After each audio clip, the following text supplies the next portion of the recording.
Сонау 69 жылдары дәл осы жерде ауданымыздың дарынды балаларына арналған өнер мектебі өз жұмысын бастаған болатын.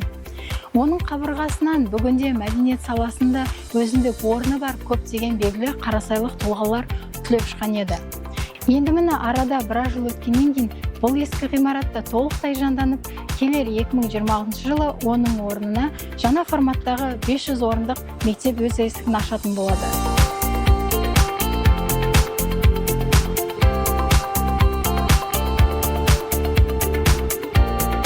Қаскелең қаласында қазақи құндылықты дәріптейтін жаңа форматтағы мектепті ашуды жоспарлап отырдық.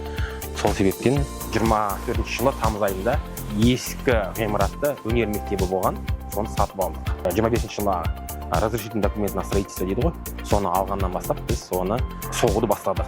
Бүгінгі күнге біз 3 қабатты бітіріп, шатырын жабуға әрекет жасап отырмыз. Алғашқы жоспар бойынша біз 25 жылы бітіреміз деп ойлағанбыз. Қаржы тапшылығынан біз оны 26 жылға шегердік. Бұйыртып жатса біз 26 жылы бітіруге ниеттеніп отырмыз.